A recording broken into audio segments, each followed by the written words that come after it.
convidar que a gente possa fechar os olhos um pouquinho e que possamos nos inspirar nesses lindos lírios, né, que nos foram trazidos aqui. Possamos pensar nele e lembrar do que nos foi dito. Olhai os lírios do campo, não tecem e nem fiam, mas nem Salomão, em todo o seu esplendor, teve uma resplandecência maior. E que possamos nos lembrar também que o lírio tem a sua origem lá no lodo, mas nem por isso deixa de se apresentar como uma flor alva e pura. Que possamos então ser como o lírio, vindo das sombras das nossas coisas passadas, das nossas mazelas, mas que possamos, sob a inspiração de Jesus, sob o amor de Deus, ir crescendo, ir vencendo as trevas, até que um dia possamos ser resplandecentes, puros, brancos, lindos assim como os lírios do campo. Que a tua paz, Jesus, e o teu amor sejam para nós aqui inspiração. Que estejamos contigo como tu sempre estás conosco. Assim damos por aberto, então, a palestra da noite de hoje. Que assim seja. Bom, o tema que nos foi proposto, então, para a noite de hoje foi o tempo de Deus, né? O que já nos faz pensar. O tempo de Deus é diferente do tempo dos homens? Né? O tempo dos homens, aí o que nós vemos? Que o tempo dos homens, ele precisa ser medido por ciclos. Né? Porque se nós não tivermos ciclos, nós ficamos meio perdidos. E os homens, inclusive, podem enlouquecer se eles não tiverem alguma coisa que marque a passagem de um tempo. A gente vê aqui, então, nós temos o quê? Os nossos tempos medidos em minutos, em horas, em dias, em mês, em ano. Né? Nós precisamos dessa referência para que nós possamos nos posicionar melhor nessa nossa vida terrena. O que acontece quando a gente tem esse tempo cronológico somente, que é o que os homens fazem? Nós nos tornamos, às vezes, ansiosos, porque a gente pensa só dentro desse período. E aí a gente pensa, não, mas, sei lá, 80 anos, 60 anos, é muito pouco tempo para mim fazer tantas coisas que eu quero. Né? Ou os jovens pensam, não, eu já estou com 20 anos, não vou ter tanto tempo pela frente, não é assim? Os adolescentes têm aqui aquela ansiedade, aquela ânsia de passar realmente o tempo, porque eles acham que o tempo está passando muito rápido, eles não vão conseguir fazer tudo que eles podem. E aí, muitas vezes, a gente se perde, exatamente pela ansiedade. Uma das coisas desse nosso tempo de hoje, dos grandes problemas, é exatamente a ansiedade que as pessoas estão vivendo. Por quê? Porque elas estão esquecendo de medir o tempo como o tempo de Deus. Estão medindo só no tempo humano, que é esse tempo que corre cronologicamente. Né? Então aí a gente já vê que o tempo de Deus é um tempo diferente. O tempo dos homens é um tempo racional. Ele está ligado à razão, aos fatos que eu penso e às coisas que eu projeto e às coisas que eu quero que aconteça e eu quero que aconteça num determinado tempo, né? E começa a gerar ansiedade. O tempo de Deus, ele é um tempo emocional, ou seja, ele vai mexer naquilo que é necessário para que a nossa emoção amadureça, para que nós possamos evoluir. Então ele não está interessado se isso vai acontecer em um dia, 2, uma semana, 3. Ele está interessado que nós consigamos fazer esse caminho da evolução. Né?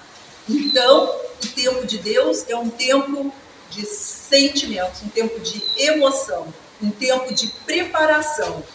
E por isso que a natureza nos ensina muito, né? Porque ela nos mostra exatamente esse tempo diferenciado. Ela nos mostra que existe um tempo para cada coisa. A gente não pode plantar a sementinha e querer que no dia seguinte ela já esteja, né, desabrochando. E muito menos que ela tenha virado uma árvore ou que isso já esteja gerando frutos. A natureza nos mostra que para tudo isso vai precisar acontecer em um determinado tempo, que pode ser variável dependendo de cada situação e de cada coisa.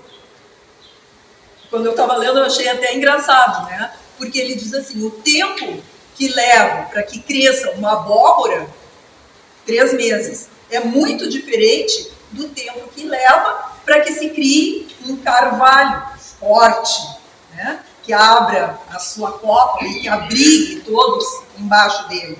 Para que isso aconteça, o carvalho vai necessitar, para chegar na sua maturidade, de 100 anos. Né? E ele ainda pergunta, nós somos abóboras ou queremos ser o carvalho? E é isso.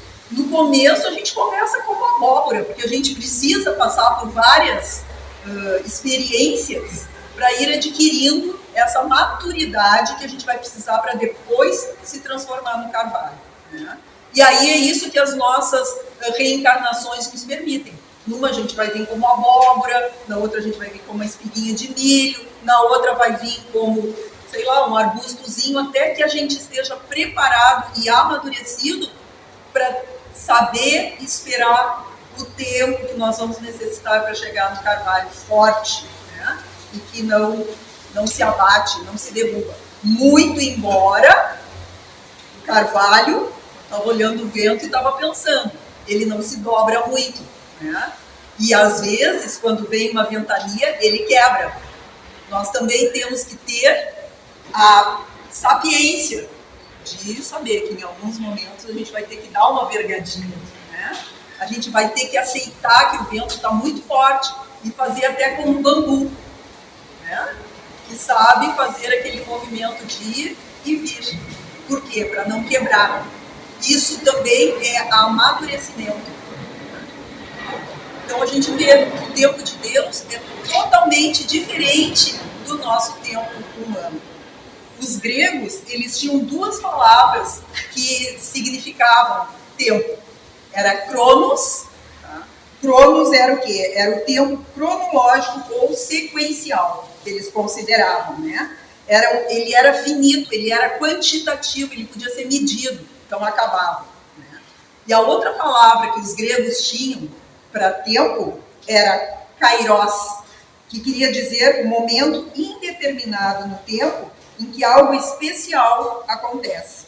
É uma experiência, assim, de um momento oportuno, né? E esse tempo é um tempo que ele é qualitativo, ou seja, ele não é em quantidade, ele é em qualidade que ele é medido, né? E esse tempo, ele é infinito. Este é o tempo de Deus. Então, olha lá como os gregos já eram sábios naquela época, né? Que eles já conseguiam fazer essa diferenciação do tempo do homem e do tempo de Deus. Embora não fosse colocado assim, mas era exatamente as 2 determinações que eles tinham, né?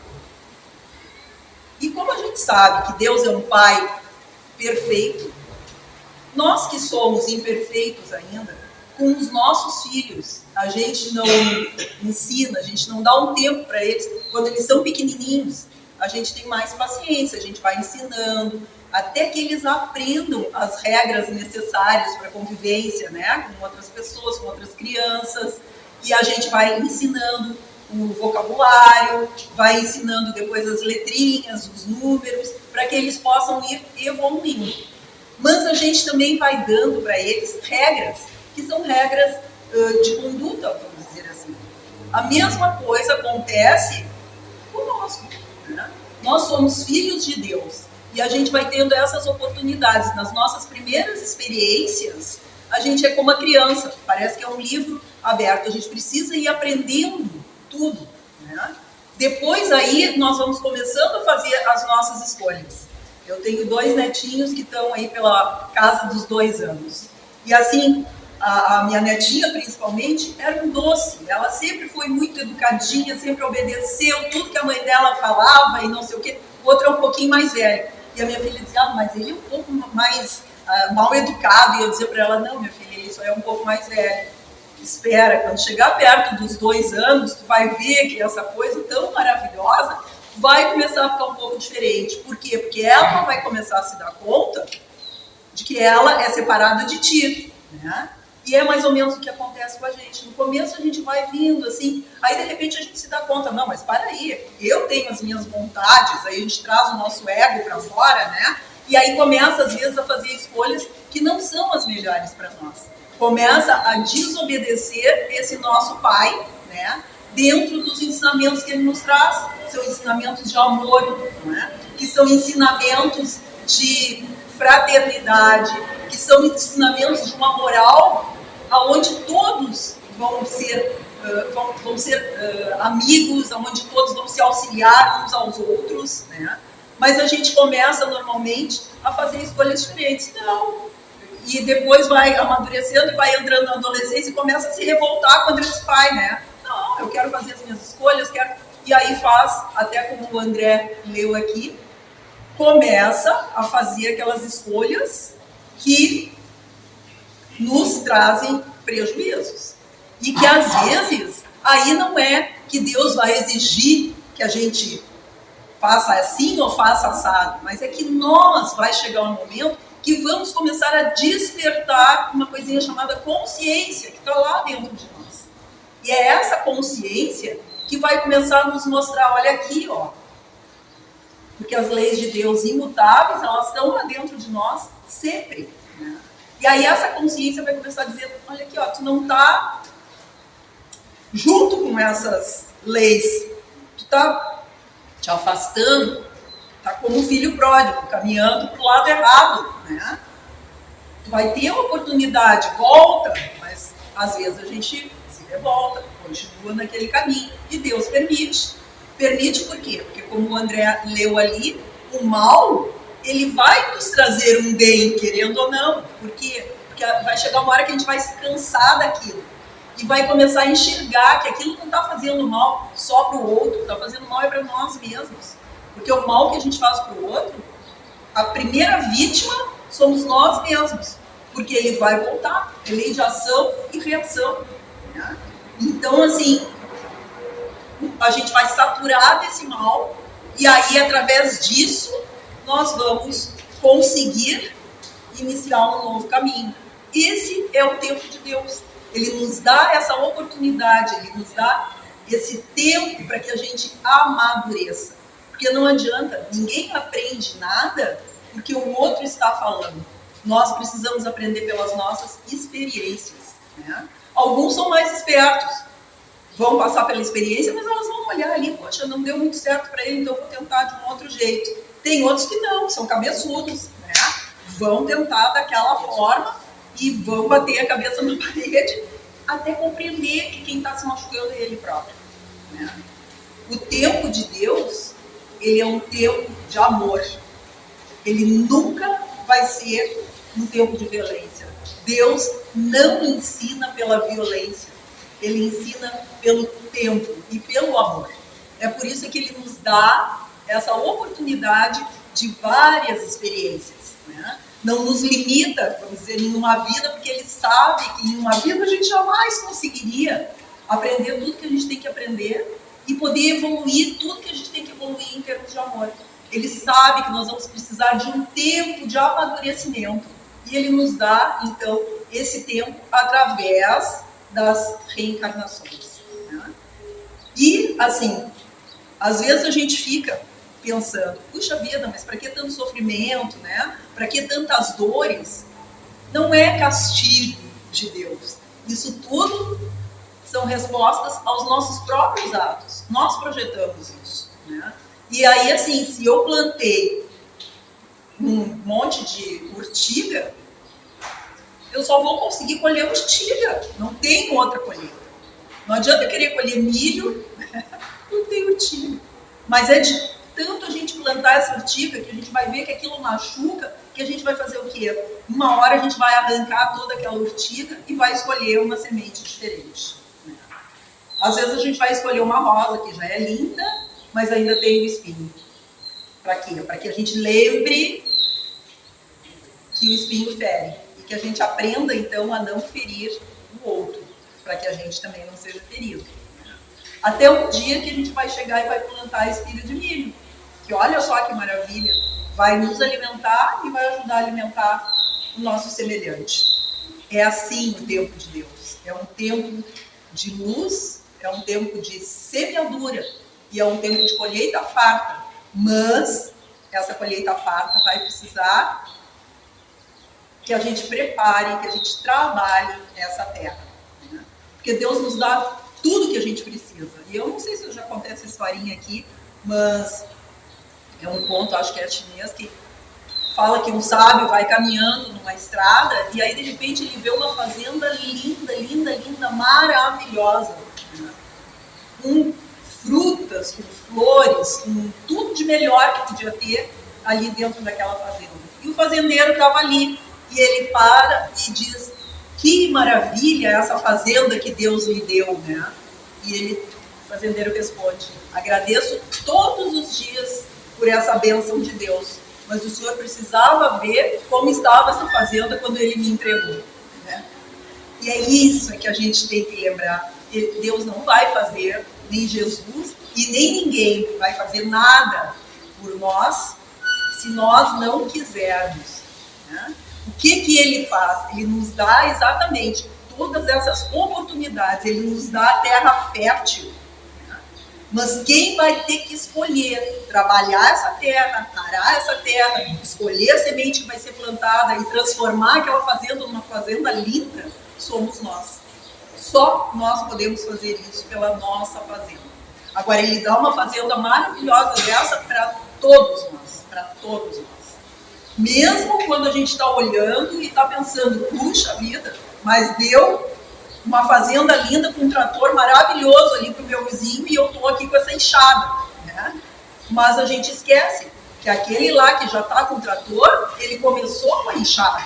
Só que ele foi indo, até conseguir ter condições de comprar o trator. Mas a gente normalmente olha para o do vizinho, em vez de pensar, puxa, eu posso fazer a mesma coisa que o vizinho fez. Então eu vou pegar a minha enxada e vou aqui, ó, no capricho. Vou fazer a minha parte. Porque quando a gente faz a parte da gente e a gente sabe ter a paciência de esperar o tempo de Deus, as coisas sempre acontecem pelo melhor, né? Mas outra coisa que a gente tem que lembrar, que paciência é diferente de passividade, né? É diferente de inércia. A inércia é isso, eu ficar esperando que alguém venha e faça por mim. Ah, tenho aqui essa terra maravilhosa. Vai aparecer alguém para arar a terra para mim? Não, não vai. Eu vou ter que começar a arar a terra. Com o tempo, eu até posso começar a trazer ajudantes. Mas quem vai ter que arar a terra e ser responsável por fazer com que ela produza, responsável por fazer com que aqueles que estão chegando possam, vamos dizer assim, dar a sua contribuição, é a minha própria orientação. Então, isso, a gente lembrar, nós sempre vamos ser responsáveis pelas nossas atitudes e pelas nossas escolhas. Vamos ter o tempo, mas temos que fazer a nossa parte, sempre, né? Dentro, vamos dizer assim, da sequência do tempo humano, até aí existe uma diferença, para a gente ver que o tempo, ele realmente é relativo, como já dizia, né, Einstein. Não existe, mesmo dentro da cronologia, vamos dizer assim, uma unanimidade. Os cientistas consideram o tempo dentro de um experimento, dentro de uma visão científica, né? Os filósofos já consideram o tempo numa visão mais dentro da natureza, mais existencialista, né? Vão existir aqueles que vão basear o tempo só na cronologia. Então, aí também existe uma diferenciação, né? E a gente aí tem que começar a se dar conta de em que momento nós estamos e qual desses tempos a gente está escolhendo. Deixa eu ver se eu acho aqui, ó, que tem um poeta que ele diz que ele prefere pensar no tempo como os filósofos e os poetas, porque os filósofos e os poetas sempre pensam no tempo como um tempo de beleza, como um tempo infinito, como um tempo possível e passível de transformação. Não limita as coisas, né? Então ele coloca isso, que ele prefere pensar dessa maneira. E aí eu achei uma coisa aqui também do Hermínio de Miranda, que ele dizia assim, ó, o tempo é apenas uma medida relativa de sucessão de coisas transitórias. A eternidade não é suscetível de medida alguma, do ponto de vista da duração, porque para ela, não há começo nem fim, tudo lhe é presente, né? Dito por Hermínio de Miranda. E aí o que a gente também vê? Que o único tempo que nós podemos realmente trabalhar é o tempo presente. Passado já foi, futuro virá dependendo das minhas escolhas no agora. Então, o que nós precisamos fazer? Estar totalmente no nosso momento presente, conscientes do que nós estamos fazendo, de quais é as escolhas que nós estamos fazendo na nossa vida. E ter a fé, ter a confiança de que o tempo de Deus vai nos trazer aquilo que nós precisamos. Não é aquilo que nós queremos, né? Porque muitas vezes a gente faz isso. A gente ora, não, Deus, olha, eu confio em Ti, né? Como diz o Pai Nosso, que seja feito segundo a Tua vontade. Mas aí quando a coisa começa a não sair segundo a nossa vontade, a gente começa a ficar meio, poxa, mas que isso? Deus não está me ouvindo? Por que Ele não está fazendo o que eu quero? Mas aí a gente esquece que é exatamente, Ele não está fazendo o que eu quero, porque talvez aquilo que eu quero não seja o melhor para mim. Ele está olhando do alto da montanha. Ele sabe exatamente o que eu preciso. Se quando eu chegar, eu às vezes quero chegar no alto da montanha, não interessa como, né? Mas às vezes a gente não está levando o equipamento necessário para que depois a gente possa ou ficar no alto da montanha, né? Ou então descer, ou então de repente vamos chegar lá e vamos olhar, é só rocha, não tem como descer para o outro lado. Eu tinha que ter levado um parapente, uma coisa para poder me jogar de lá, mas eu não levei aquilo. Então, às vezes, as coisas demoram exatamente para que quando a gente chegar no alto da montanha esteja na melhor condição para que a gente possa ficar bem. Para que a gente possa ficar lá ou para que a gente possa descer, mas de uma forma tranquila. E nós não temos condições de saber isso em todos os momentos.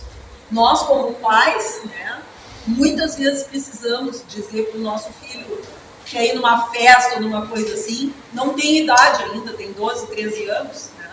E a gente é obrigado a dizer não, tu não vai, porque tu ainda não tem maturidade para estar nessa festa, tu não tem maturidade para de repente dizer um não quando oferecerem uma bebida ou uma droga, né? E o filho fica revoltado. Mas o pai já sabe o porquê que ele está fazendo aquilo. E ele precisa bancar, porque se ele não bancar, o que vai acontecer? O filho vai se dar mal, né? Então, é isso. Quando vem a dor e o sofrimento, muitas vezes é porque a gente não está conseguindo entender esse tempo de Deus.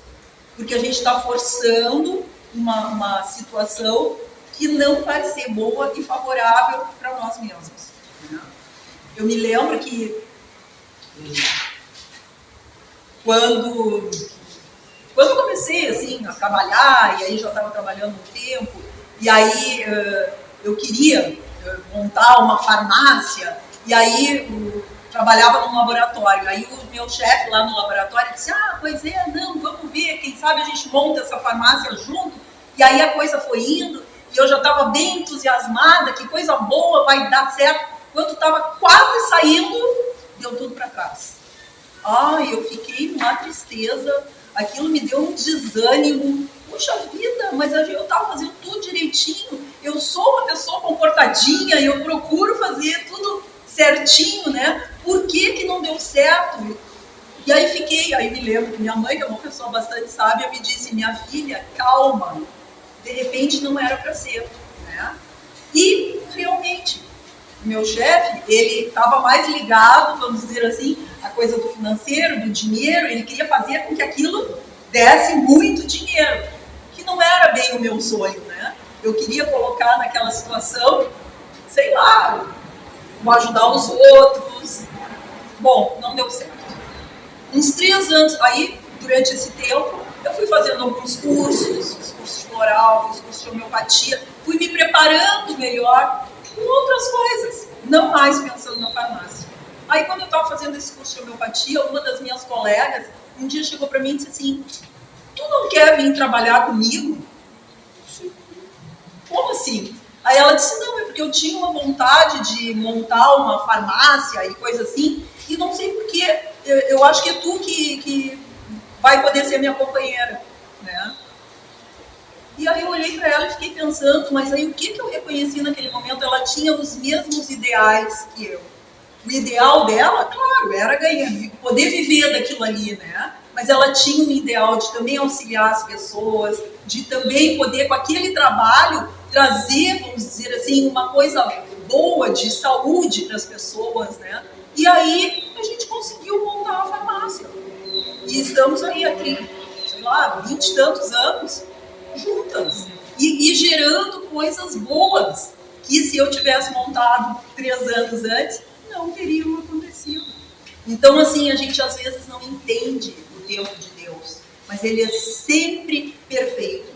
A gente tem que ter fé, tem que ter esperança, tem que ter confiança nesse tempo. Orar, porque isso é extremamente importante, né? A gente precisa, vamos dizer assim, vigiar, principalmente nos dias de hoje, que a gente sabe que essa turbulência está tão grande, precisamos vigiar, porque é muito fácil a gente cair nas tentações do caminho, né? Por mais que a gente saiba, de repente a gente se enreda. De repente passa um carro, passa à nossa frente e a gente já esquece que nós queremos ser um bom filho de Deus, que a gente quer seguir aquilo que Jesus veio nos ensinar, que era amor, e já pensa assim, com um pouco menos de harmonia na mãe, né? Do pobre, do motorista.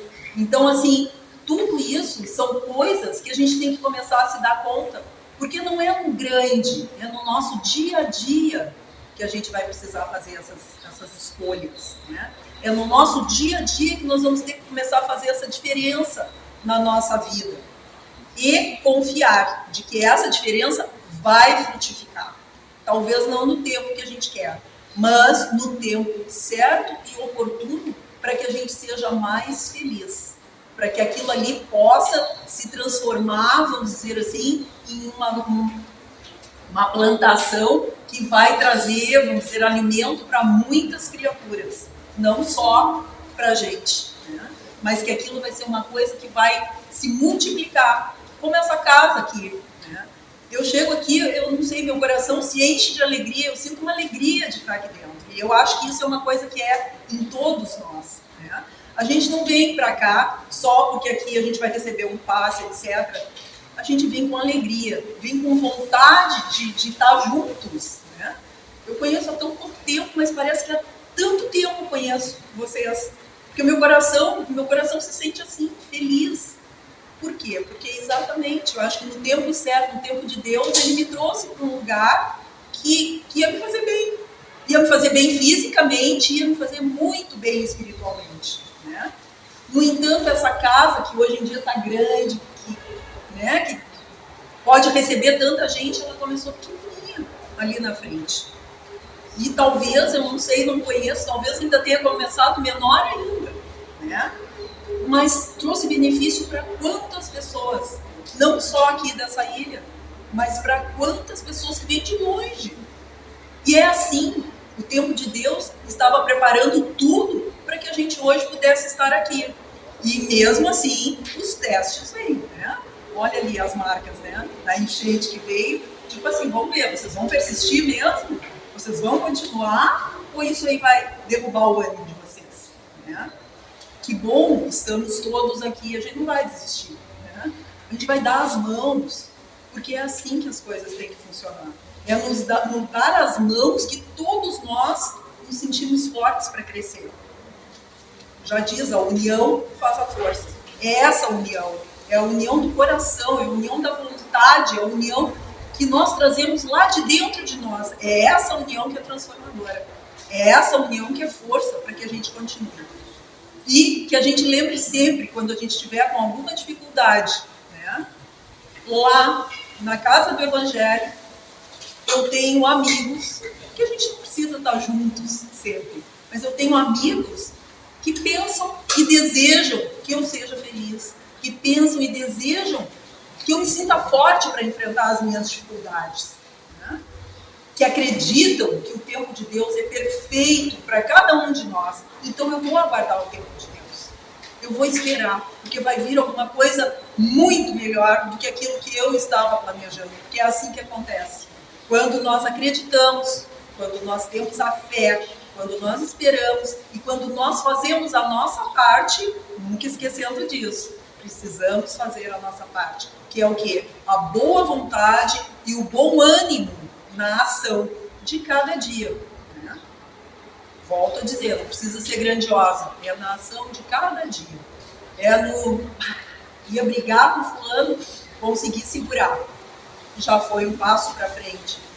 É a terra que eu estou arando. Né? Até que um dia eu nem vou ter mais vontade de brigar com fulano. Vou olhar para ele e vou pensar, que Deus envolva ele em luz. Olha só que diferença, né? O dia que a gente conseguir fazer isso. O dia que todos nós conseguirmos desejar a luz para o outro, nós também já vamos estar com a luz. E é assim que o nosso planeta se transforma em um planeta de luz também. Né? Nossa, hoje eu estou faladeira. Fui adiante, mas aqui, ó, que possamos usar o exemplo dos lírios, realmente. Que possamos florescer alvos lindos, fortes, do nosso passado meio conturbado. Fica aqui o chamado para todos nós.